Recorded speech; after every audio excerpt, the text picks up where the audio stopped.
سرکار غریب نواز کا مہینہ چل رہا ہے، عرس کے ایام چل رہے ہیں۔ اللہ اکبر۔ سرکار غریب نواز رضی اللہ تبارک و تعالیٰ عنہ ارشاد فرماتے ہیں، موت کی کیفیت جو ہے، موت کی حقیقت جو ہے، اگر تمہیں بتا دی جائے، لوگوں سے فرما رہے ہیں، اپنے دور کے لوگوں سے فرما رہے ہیں، فرمایا موت کی حقیقت اگر تمہیں پتا چل جائے تو تم کھڑے کھڑے ایسے پگھل جاؤ جیسے پانی کے اندر نمک پگھل جایا کرتا ہے۔ یہ غریب نواز فرما رہے ہیں، غریب نواز کے ڈنکے بجانے والوں، غریب نواز کا عرس منانے والوں، غریب نواز کے نام لیواؤں، یہ غریب نواز فرما رہے ہیں موت کی حقیقت تمہیں نہیں پتا ہے، مرنے کی تکلیف تمہیں نہیں پتا ہے، اس منزل سے گزرنا ہے، بلکہ اللہ کے سچے رسول صادق و مصدوق مصطفیٰ کریم رؤوف الرحیم صلی اللہ علیہ وآلہ وسلم ارشاد فرماتے ہیں کہ اللہ اکبر، موت کی حقیقت جو میں جانتا ہوں اگر وہ تم جاننے لگو تو اس طریقے سے پگھل جاؤ جیسے پانی کے اندر نمک پگھلتا ہے۔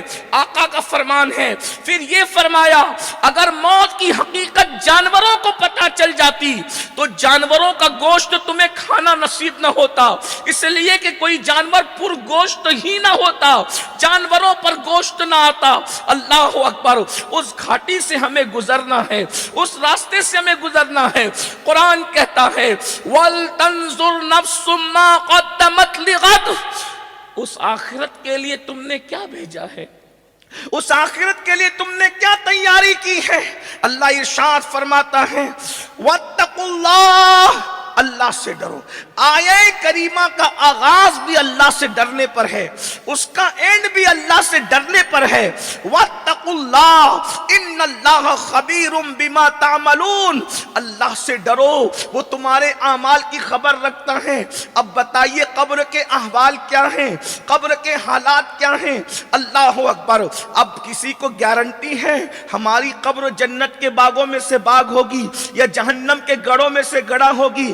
حضرت سیدنا امام حسن البصری جو مولا علی کے مرید بھی ہیں، مولا علی کے خلیفہ بھی ہیں اور اتنے عظیم محدث اور عالم اور امام ہیں، جب مولا علی بصرہ تشریف لے گئے تو مولا کائنات نے فرمایا سب کے ممبر ہٹا دو، صرف ایک آدمی کا ممبر رہے گا، کسی کو خطاب اور بیان کرنے کا حق نہیں ہے سوائے حسن بصری کے۔ اگر کوئی نصیحت کر سکتا ہے تو وہ صرف حسن بصری نصیحت کر سکتا ہے۔ اللہ اکبر۔ یہ حسن بصری کون ہے؟ غوث پاک کے پیروں کے پیر ہیں، غریب نواز کے پیروں کے پیر ہیں۔ لیکن اب سنیے اللہ کا خوف ان کے دلوں میں کیا تھا۔ وہ امام حسن بصری جو سینکڑوں رکعت رات کو نماز پڑھتے تھے، وہ امام حسن بصری کبھی کبھی ایک رات میں پورا قرآن ختم کرتے تھے، وہ امام حسن بصری جو پیدل چل کر حج کو جایا کرتے تھے، وہ امام حسن بصری فرماتے ہیں جب سے میں نے حدیث سنی ہے، امام حسن بصری کہتے ہیں ذرا غور سے سننا میرے بھائیو، توجہ فرمانا۔ امام حسن بصری کہتے ہیں جب سے میں نے حدیث سنی ہے کہ جہنم کے اندر ایک آدمی ہوگا جو سب سے آخری میں نکلنے والا ہوگا، سب سے آخری میں جو بندہ جہنم سے نکلے گا، اللہ اکبر۔ حضرت امام حسن بصری کہتے جب سے میں نے سنا کہ ایک بندہ ہے جو سب سے آخری میں جہنم سے نکلے گا تو کہتے کاش کہ وہ بندہ میں ہی ہوتا، کاش کہ وہ بندہ۔ توجہ کیجئے گا بہت دھیان سے، اور میری گزارش ہے کہ اگر آپ موبائل اپنے ہاتھوں میں رکھ لیں تو بڑا آپ کا احسان ہوگا، کیونکہ بیان ریکارڈ ہو رہا ہے، بیان آپ کا ریکارڈ ہو رہا ہے۔ آپ کو اگر بیان چاہیے تو مل جائے گا، آپ کو نئے سرے سے کوئی ریکارڈنگ کرنے کی ضرورت نہیں ہے۔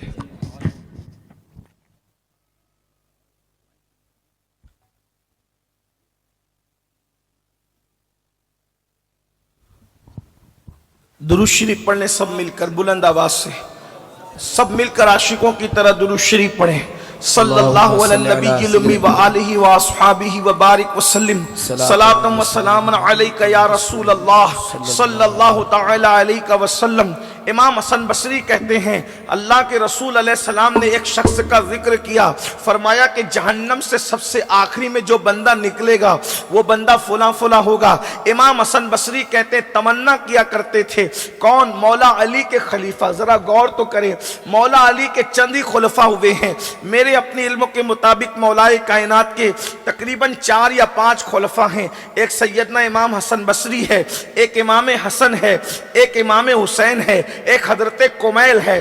ان چاروں کو میں جانتا ہوں، اس کے علاوہ اور بھی کسی کی تحقیق میں ہو تو الگ بات ہے۔ یہ 4 خلفاء مولائے کائنات نے 4 لوگوں کو خلافت عطا فرمائی تھی۔ یہ طریقت والی خلافت جس سے سلسلے چلتے ہیں، اللہ اکبر، اندازہ فرمائے۔ اور پھر امام حسن کے ذریعے بھی کوئی سلسلہ طریقت کا بظاہر آگے نہ بڑھا، حضرت کمیل کے ذریعے بھی طریقت کا سلسلہ کوئی آگے نہ بڑھا۔ اب طریقت کا سلسلہ آگے بڑھا تو 2 خلفاء سے، ایک امام حسین شہید کربلا کی ذات ہے اور ایک سیدنا امام حسن البصری کی ذات ہے۔ اب غور کیجئے میرے بھائیوں، امام علی کا خلیفہ، مولائے کائنات کا خلیفہ، سیدنا علی کرم اللہ تعالی وجہ الکریم کا خلیفہ، غوث پاک کے پیروں کا پیر، غریب نواز کے پیروں کا پیر، کیا تمنا کر رہے ہیں؟ فرماتے ہیں اللہ کے رسول نے جہنم سے جس آخری بندے کے نکلنے کی بشارت دی ہے کہ سب سے آخری میں فلاں بندہ نکلے گا، امام حسن بصری کہتے کاش وہ بندہ میں ہی ہوتا۔ تو لوگوں نے کہا آپ جہنم سے نکلنے کی تمنا کر رہے ہیں؟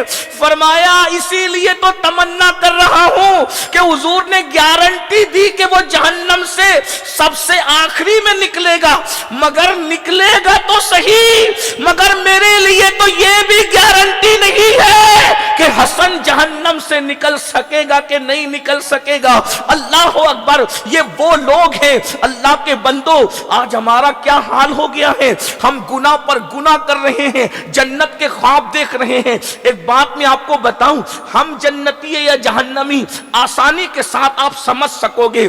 زمین کے اوپر جنت ہے اور پھر اس کے بعد ایک آخرت کی جنت ہے۔ جو زمین کے اوپر جنت ہے اسے مسجد کہتے ہیں، اور اس کے بعد اللہ اکبر جو حقیقی جنت ہے وہ تو ہے۔ اب میں آپ سے پوچھنا چاہتا ہوں، جنت میں جانے کا خواب دیکھنے والوں، جب زمین کے اوپر کی جنت تک پہنچنے کی تمہیں توفیق نہیں ہے تو پھر وہ حقیقی جنت تک تمہیں کون پہنچا سکتا ہے؟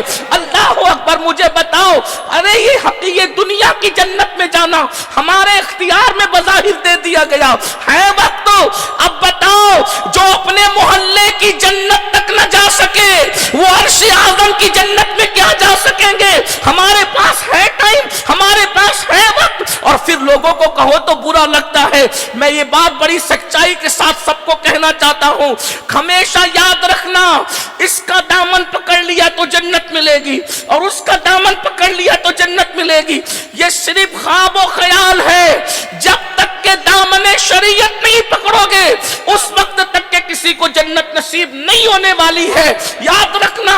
بلکہ سب سے پہلے شریعت کا دامن ہاتھ میں آئے گا تو ہی سبوں کا دامن ہاتھ میں آئے گا، اور شریعت کا دامن ہاتھ میں نہیں ہے تو کسی کا دامن آپ کے ہاتھ میں نہیں ہے۔